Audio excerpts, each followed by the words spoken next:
The stars looked different from the observation deck of the human starship Hope Ascendant. Commander Jack Miller stood with his hands clasped behind his back, watching as the vast spiral arm of the Milky Way slowly turned beneath them. After 200 years of dreaming and 50 years of work, humans had finally achieved faster-than-light travel. And now, they were about to meet the neighbors. "Commander, we're receiving the approach vector for Nexus Prime," said Lieutenant Diane Powell from her console. "The Galactic Council has cleared us for docking at their central hub." Jack nodded, trying to hide the flutter of nerves in his stomach. "Tell the delegation to prepare. First impressions matter." The Hope Ascendant was carrying Earth's first diplomatic team to the Galactic Council, 12 humans chosen for their expertise in various fields. Jack had military and leadership experience. Others brought knowledge of science, culture, medicine, and language. Among them was Olivia Martinez, a wildlife biologist who had spent most of her career in remote areas, studying dangerous predators. She was quiet and kept to herself, and Jack sometimes wondered why she had been selected. "Quite something, isn't it?" said a voice beside him. Olivia had appeared silently, her dark eyes fixed on the approaching planet. Nexus Prime glowed blue-green in the light of its twin suns. "It's history in the making," Jack replied. "Are you nervous?" Olivia shook her head. "I found that most dangerous situations are only dangerous when you don't understand them." She smiled slightly. "Animals, aliens, they all have patterns. You just need to learn to see them." The Hope Ascendant docked with precise movements at the massive space station orbiting Nexus Prime. When the airlock opened, the human delegation was met by a group of beings so strange that Jack had to remind himself not to stare. A tall, blue-skinned alien with 4 arms stepped forward. "I am Ambassador Keltar of the Valori," he said in perfect English. "Welcome to Nexus Prime, home of the Galactic Council." The delegation followed Keltar through gleaming corridors. Aliens of all shapes and sizes moved about their business. Some looked almost human. Others were so different that Jack couldn't tell which part was their face. Olivia watched everything with quiet interest, taking mental notes.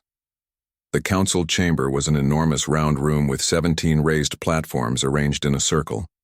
Each platform held representatives of a different alien species. In the center was a small platform where the human delegation now stood. "The human representatives from the planet Earth," announced a tall insect-like being from one of the platforms. Grand Counselor Zixtara, a being with purple skin and silver eyes, leaned forward from the highest platform. "Welcome, humans. I am the current head of the Galactic Council. We have been watching your civilization with great interest." Jack stepped forward. "On behalf of Earth, we thank you for this welcome. We come in peace and friendship, hoping to join the greater galactic community." A rumble of what might have been laughter came from one of the platforms. A massive reptilian creature with red scales and sharp teeth stood up. "You come in weakness. Your kind is soft. No natural armor, no claws, dull senses. How did such a species even survive to develop space travel?" Jack felt his face grow hot, but before he could respond, Zixtara raised a hand for silence. "Counselor Vexnor of the Thraxians speaks bluntly, but many here share his curiosity. Your species is physically unimpressive compared to most council races, yet you have advanced quickly. This is unusual." Another alien, this one covered in feathers, spoke up. "Perhaps they wish to join merely for protection? Many lesser species do." Jack squared his shoulders. "Humans don't seek protection. We seek exchange of knowledge and culture. We have much to offer." "That remains to be seen," said Zixtara. "All potential new members must prove their worth through the survival challenge." A murmur went through the human delegation. This was not mentioned in any of their briefings. Zixtara continued. "One representative must survive for 1 lunar cycle on the planet Craxus. This demonstrates your species' resilience and resourcefulness." An image appeared above the central platform showing a dark, forbidding world with purple forests and jagged mountains. "Craxus is home to the Nexu beast," added Vexnor with what seemed like cruel enjoyment. "The apex predator of our known galaxy. A new image appeared, showing a massive six-legged creature with jet-black fur and glowing red eyes. It stood taller than two men and had claws like daggers. Its mouth opened to reveal rows of sharp teeth.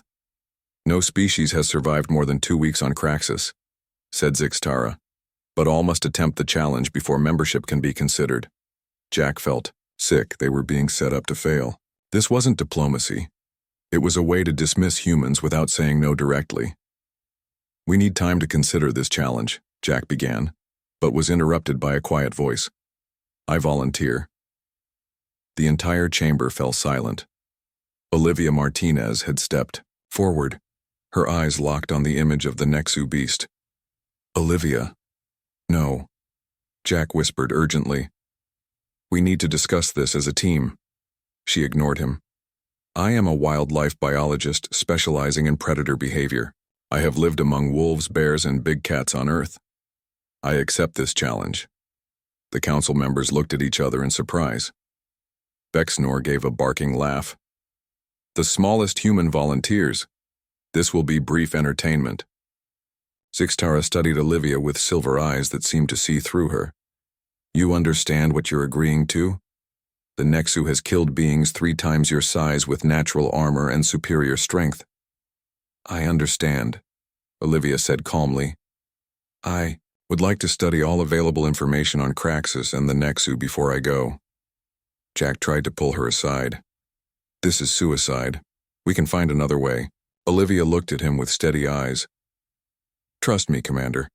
They expect us to back down or die trying, but they don't understand humans yet." She turned back to the council.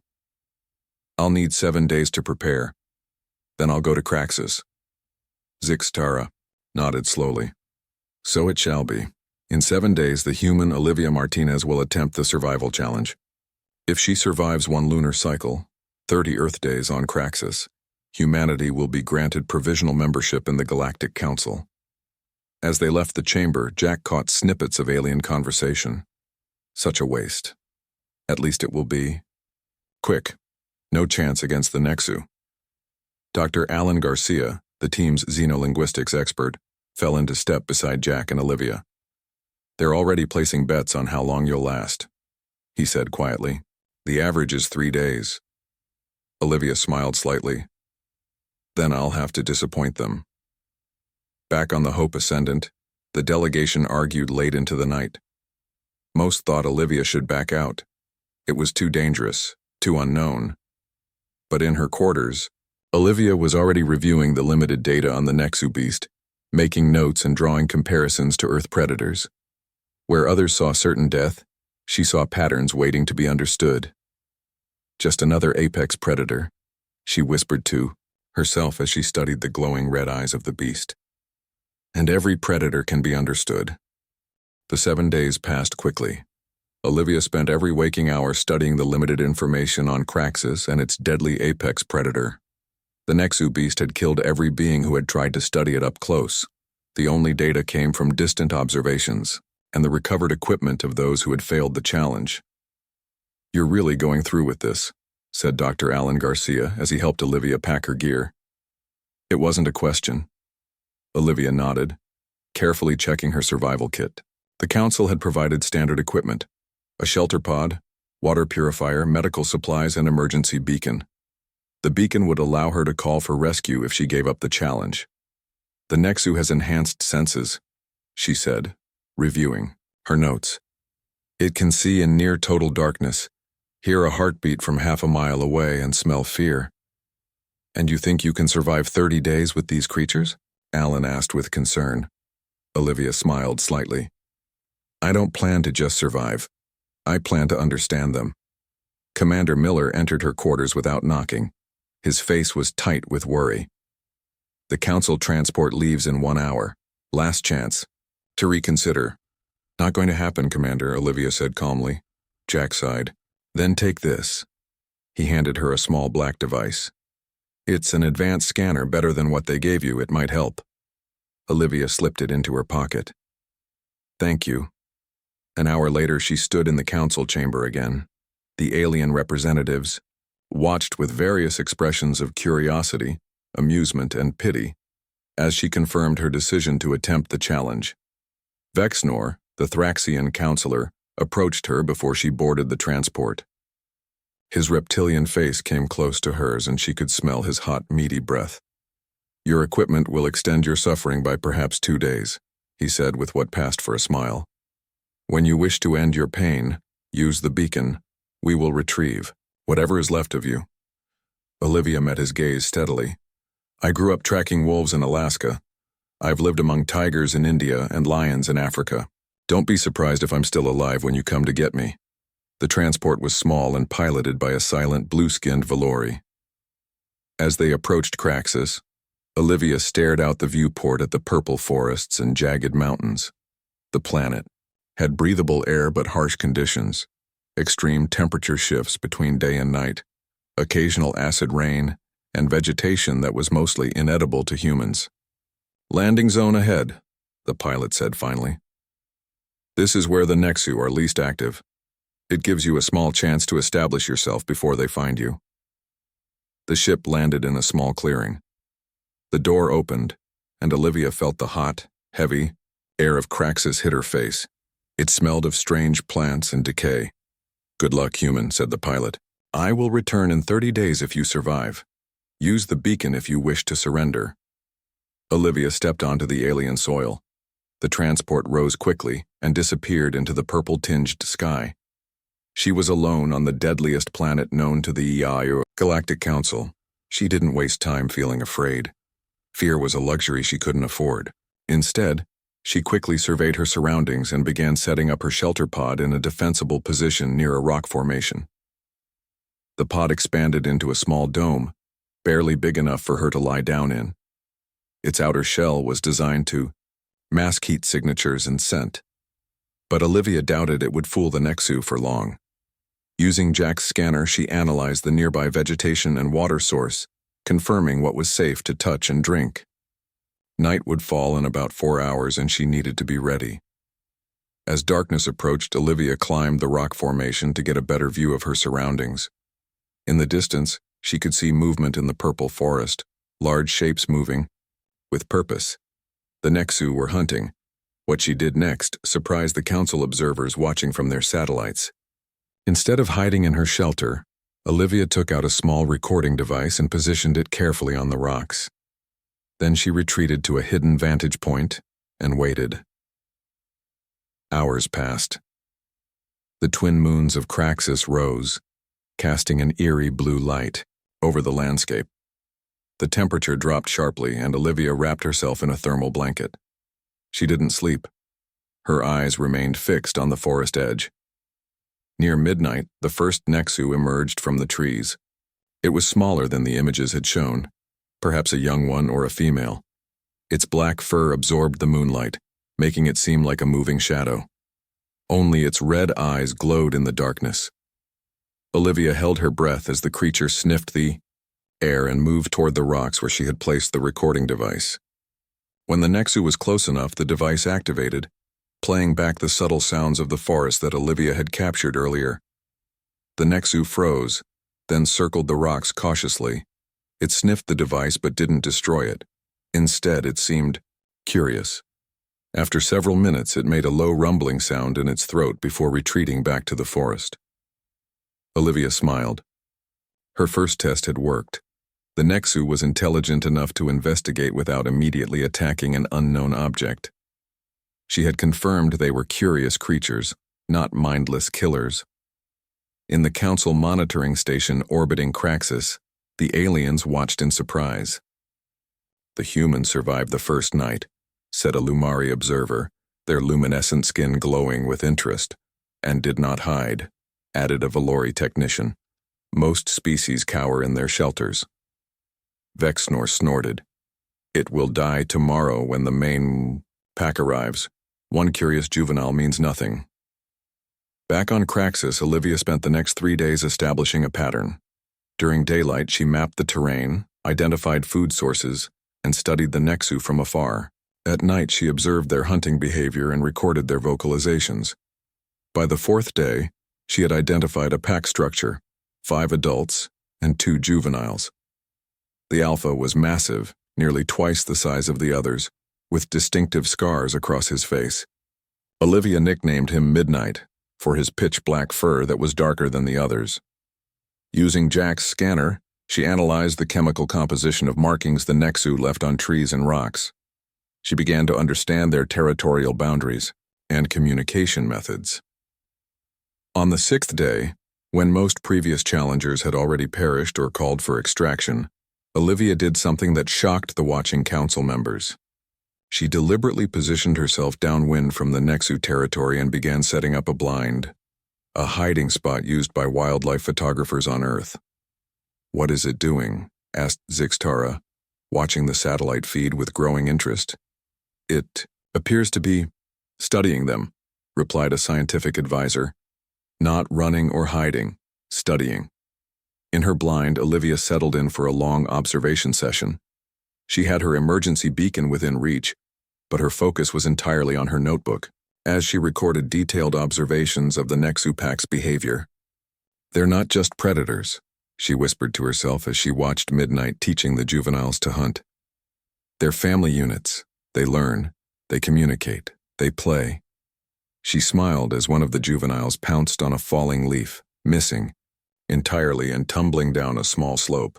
"And I think," she added, writing another note, "they might be more like Earth's wolves than anyone realized." By the start of the second week on Craxus, Olivia had mapped the entire hunting territory of the Nexu pack. She knew their favorite places to rest during the hot days and where they preferred to hunt at night. More importantly, she was beginning to understand their sounds. The Nexu used different types of growls, rumbles, and huffs to communicate with each other. Olivia recorded these sounds with her scanner and played them back repeatedly, studying the patterns. She noticed that before the pack went hunting, they always made a specific low rumbling sound. When marking territory, the Alpha Midnight used a different, deeper growl. In the council monitoring station, interest in the humans' progress grew daily. Most expected challengers were dead by this point. Those who survived this long usually hid in their shelters, venturing out only for necessities. "She is doing the opposite of survival," observed Counselor Erevan of the peaceful Lumari species. "She is actively seeking knowledge of the predators. A waste of effort before death," said Vexnor with a dismissive wave of his clawed hand.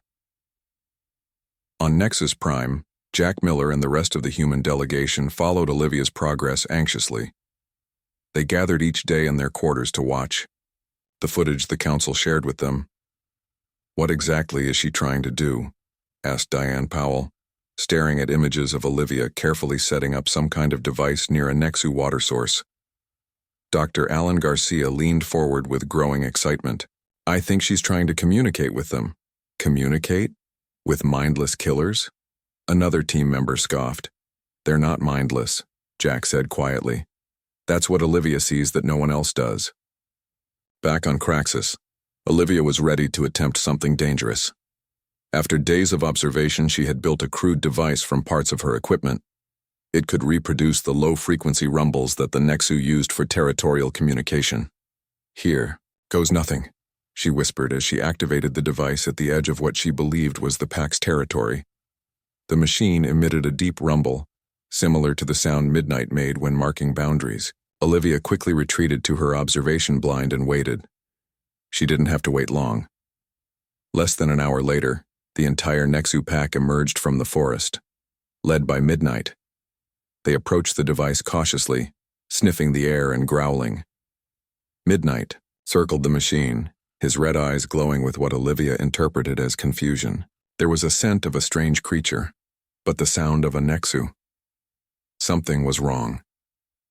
The Alpha raised his massive head and let out a loud, challenging roar that made the ground vibrate. It was different from any sound Olivia had recorded. This was a direct challenge call. In the monitoring station, the council members watched with renewed interest. "The beast is calling a challenge," explained a xenobiologist. "It senses an intruder in its territory." "The human will die now," said Vexnor, something like excitement in his voice. But Olivia didn't die. Instead, she did something that shocked everyone watching.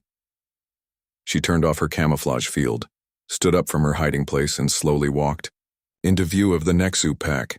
"She's lost her mind," gasped Jack when he saw the footage. On Craxus, Olivia stood perfectly still as 6 pairs of glowing red eyes turned toward her. The Nexu pack froze, clearly surprised by her appearance. Midnight took a step forward, his massive claws digging into the soil. Olivia held her breath. This was the moment of truth. If she was wrong about what she had learned, she would die in seconds. Very slowly, she activated her communication device. It emitted a different rumble, the one she had observed being used between pack members, a non-threatening sound. Midnight tilted his head, clearly confused by the small creature that looked like prey but made sounds like a Nexu. He approached cautiously, each step bringing him closer to Olivia. In the monitoring station, no one spoke. All eyes were fixed on the scene unfolding below. When Midnight was just 10 feet away, Olivia did something that made the watching council members gasp.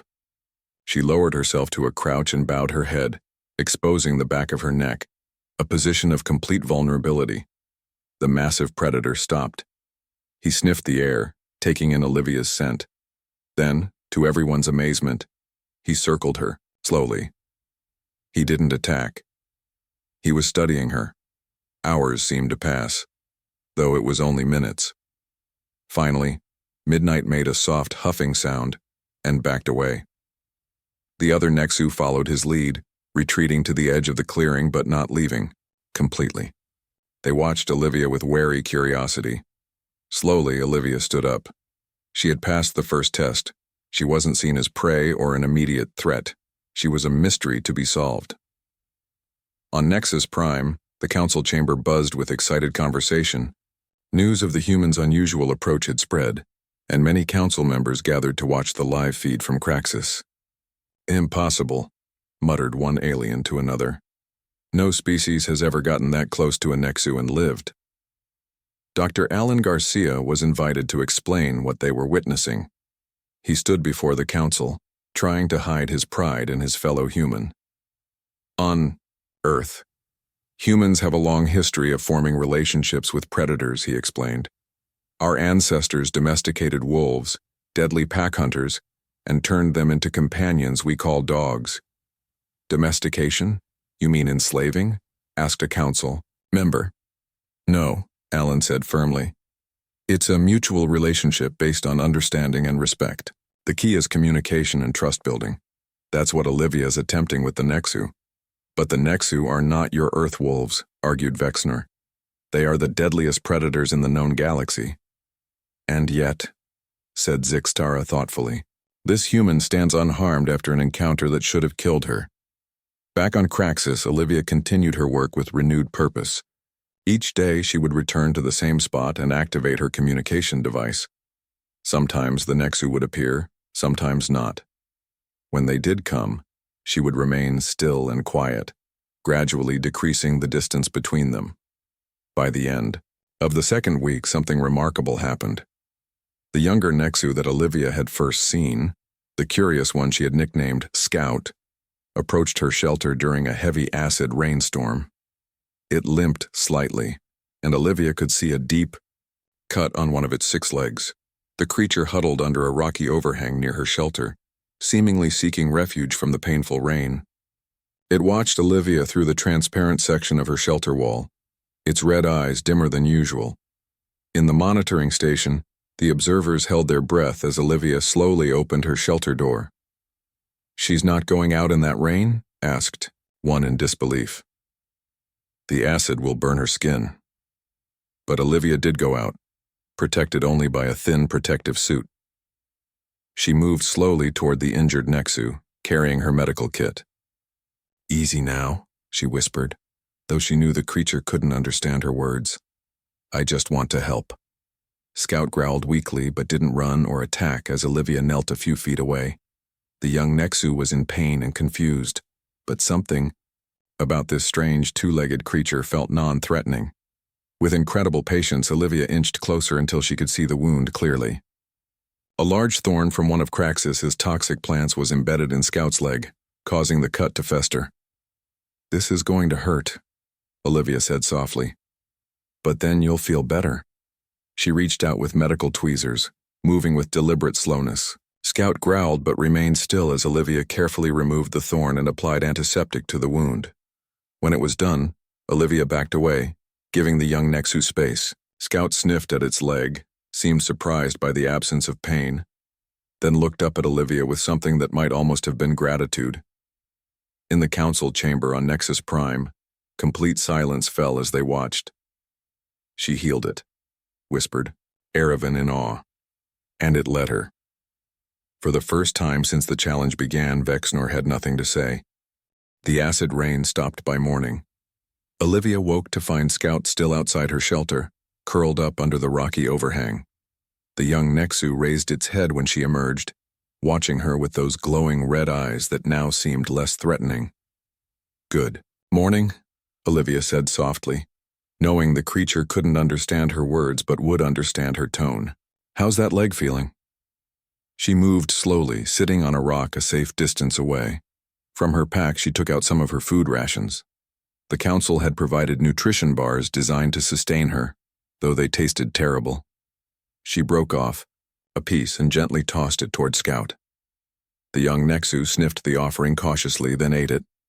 Olivia smiled. Sharing food was a universal way to build trust among social species. In the monitoring station, the council observers were divided in their reactions. "It wastes precious food on the beast," said a practical-minded Valori. "No," countered Erevan of the Lumari. "It uses food to create connection, an ancient technique."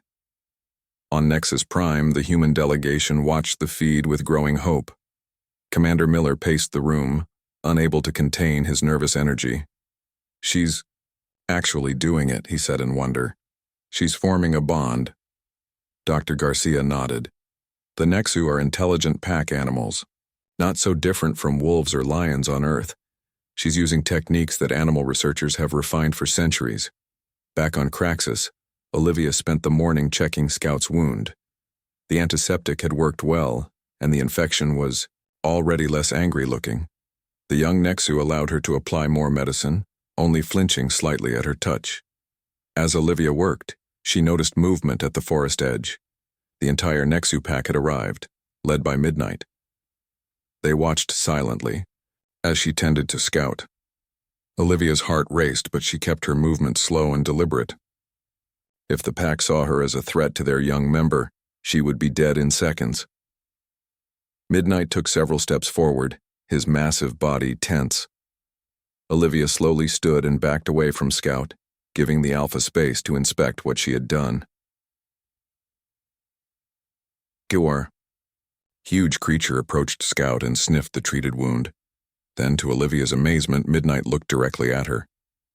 There was intelligence in those red eyes, a calculating awareness that she had helped one of his pack. After a long moment that felt like forever, Midnight made a soft, rumbling sound. Scout got up and limped over to join the pack. They disappeared into the forest, leaving Olivia standing alone, hardly believing what had just happened. "They accepted my help," she whispered to herself. "They didn't see it as a threat." In the council chamber, Sixtara called for Dr. Garcia to explain what they had witnessed. "The human showed itself to be non-threatening by helping a vulnerable member of the pack," Alan explained. "In doing so, it established the beginning of trust." "Trust? With an apex predator?" scoffed Vexnor. "You speak as if these beasts are capable of such concepts." "All social animals understand trust on some level," Alan countered. "It's how they survive as a group. The Nexu clearly have complex social structures that no one has bothered to study before." On the third week of her stay on Craxus, Olivia continued to build on her breakthrough. Each day, Scout would visit her camp, sometimes alone, and sometimes with other Nexu watching from a distance. She continued to share small amounts of food and check on the healing wound. Using her communication device, Olivia practiced making different Nexu sounds. She began to build a simple vocabulary. Sounds. For greeting, for food, for danger. Scout seemed to understand her attempts, sometimes responding with similar vocalizations. By day 20, something happened that stunned even Olivia. She was collecting water from a nearby stream when she heard a rustle in the bushes. Turning, slowly she found herself face to face with Midnight. The massive alpha stood just 15 feet away, watching her with those intense red eyes. Olivia froze, unsure of what to do. This wasn't a planned encounter with Scout. This was the pack leader seeking her out. Very slowly, she activated her communication device and made the greeting sound she had practiced. Midnight's ears twitched. He took several steps closer. In the monitoring station, alarms went off as the observers realized what was happening.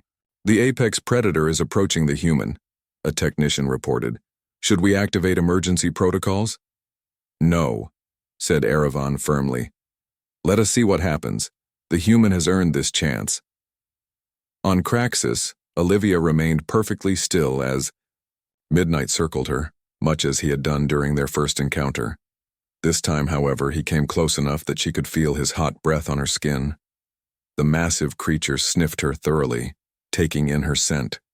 Then, to Olivia's amazement, he sat down on his haunches just a few feet away from her. It wasn't submission, it was curiosity.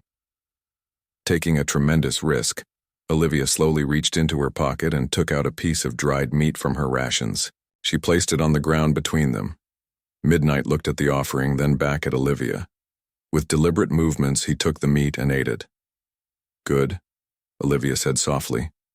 That's good. In the council chamber, complete silence fell as they watched the human and the Nexu share food. It was unprecedented. Unthinkable. 20 days, whispered someone. She has lasted 20 days, and now shares food with the Alpha.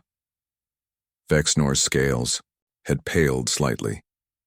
It must be some trick, he insisted, but his voice lacked conviction. The next few days brought even more surprising developments. Scout began bringing small killed animals to Olivia's camp, offerings of food in return for her help. Midnight would appear at the edge of the clearing each evening, watching as Olivia made notes or repaired her equipment. On day 25, during a particularly hot afternoon, Olivia sat in the shade of a large alien tree, writing in her journal. She heard soft footsteps and looked up to see Midnight approaching. The Alpha Nexu came close, then flopped down in the shade about 10 feet from her. They sat in silence for over an hour, predator and human, sharing the cool shade as the twin suns beat down on Craxus. If someone had told me this would happen, Olivia said quietly, I wouldn't have believed them. When evening came, Midnight stood and made the rumbling sound that Olivia now recognized as a call to hunt. Then the Alpha did something truly shocking. He looked directly at Olivia and made the sound again, as if inviting her. In the monitoring station, the observers couldn't believe what they were seeing. Is the beast inviting the human to join its hunt? Asked a stunned technician. On Nexus Prime, the human delegation watched in amazement as Olivia slowly stood, gathered her observation equipment, and followed Midnight toward the forest. She's going hunting with them, Jack whispered in awe. She's actually being accepted into the pack. As the twin moons rose over Craxus, Olivia moved silently through the purple forest alongside the most feared predators in the galaxy. Scout trotted beside her, while Midnight led the way. The rest of the pack had accepted her presence, if somewhat reluctantly. When they reached a clearing, Midnight signaled for the pack to stop. In the moonlight, Olivia could see a herd of 6-legged herbivores grazing nearby. The Nexu began to spread out, encircling their prey with practiced precision. To her surprise, Midnight looked at Olivia and made a soft direction sound, indicating she should move to a specific position. He was including her in the hunt strategy. He sees me as part of the pack now, Olivia realized with amazement. Not just a tolerated observer. In the council chamber, hundreds of alien representatives now gathered to watch the unprecedented events unfolding on Craxus. In 25 days, said Zixtara with wonder in her voice, this human has done what no species has achieved in all our recorded history. It has gained the trust of the apex predator. Not just trust, added Erevan, softly. Acceptance. Day 30 dawned on Craxus with a purple-red sunrise. Olivia stood at the entrance of her shelter, watching the twin suns climb above the jagged mountains. It was the final day of her challenge.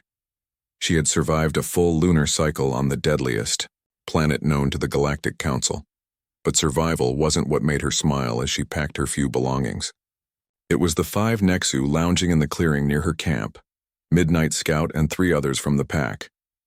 They weren't just tolerating her presence now, they were comfortable with her. In the past 5 days, Olivia had gone hunting with the pack 3 times. She had slept near them during the cool nights. She had even played with Scout, engaging in the mock fighting that helped young predators learn hunting skills. "Last day," she said to Scout, who perked up at the sound of her voice. The young Nexu had healed completely and now bounded over to her with an energy that made Olivia laugh. On Nexus Prime, the council chamber was packed.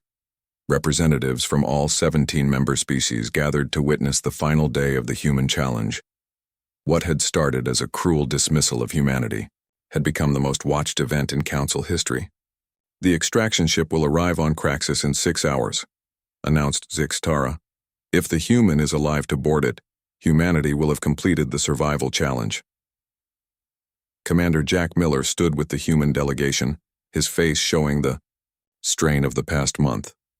"She did it," he said to Dr. Garcia. "She actually did it." "She did more than survive," Alan replied. "She changed how the entire galaxy will view these creatures. And us." Back on Craxus, Olivia received a message on her communication device. The extraction ship was approaching. She would need to reach the original landing zone by midday. She looked at the Nexu pack, feeling a surprising sadness. In just 30 days, she had formed a bond with these magnificent predators that most people would never understand. "I have to go," she said softly, using her communication device to make a sound that the Nexu had come to recognize as a departure signal. Midnight tilted his massive head, his red eyes studying her carefully. The Alpha seemed to understand that something was changing. He rose to his full height and moved closer to Olivia, towering over her. For a moment, Olivia felt a flicker of the old fear. Despite everything, Midnight was still an apex predator who could kill her with one swipe of his claws. But instead, the huge creature leaned down and pressed his forehead briefly against her shoulder, a gesture she had seen used between pack members. "I'll miss you too," Olivia whispered, fighting back tears. She began the journey to the landing zone, hiking through the now familiar terrain of Craxus. To her surprise, the entire Nexu pack followed her. They moved alongside her, sometimes disappearing into the forest only to reappear further ahead. In the monitoring station, the observers watched in amazement. "The beasts are escorting her," said one technician. "Like an honor guard." "Impossible," muttered Vexnor, but his voice lacked conviction. After 30 days of watching the impossible happen, even the Thraxian counselor seemed shaken in his beliefs. As Olivia approached the landing zone, she could see the extraction ship already, waiting.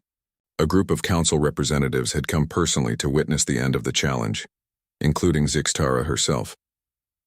When they saw Olivia walking from the forest with 5 Nexu flanking her, several of the council members stepped back in alarm. Security officers raised energy weapons. "No!" Olivia called out, raising her hands. "Don't point weapons at them."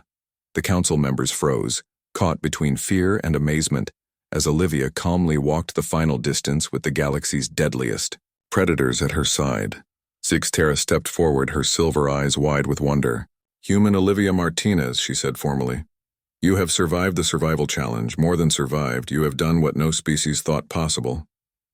Olivia nodded respectfully, but kept one hand resting lightly on Scout's back. The young Nexu pressed against her leg, eyeing the strangers with suspicion. "The Nexu aren't mindless killers," Olivia explained. "They're intelligent social creatures with complex communication and family structures.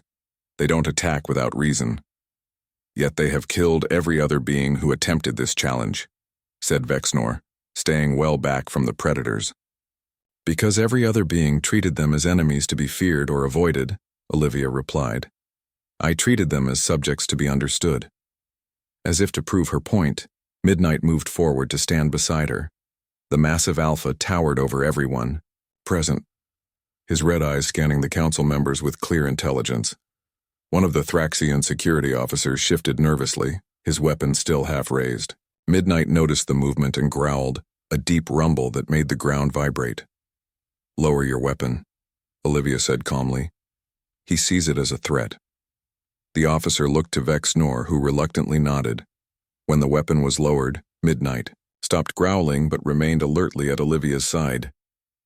"Remarkable," whispered Zixtara. "Truly remarkable." The journey back to Nexus Prime was filled with mixed emotions for Olivia.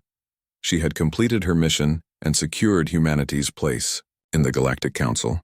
But leaving the Nexu Pack, especially Scout and Midnight, was harder than she expected.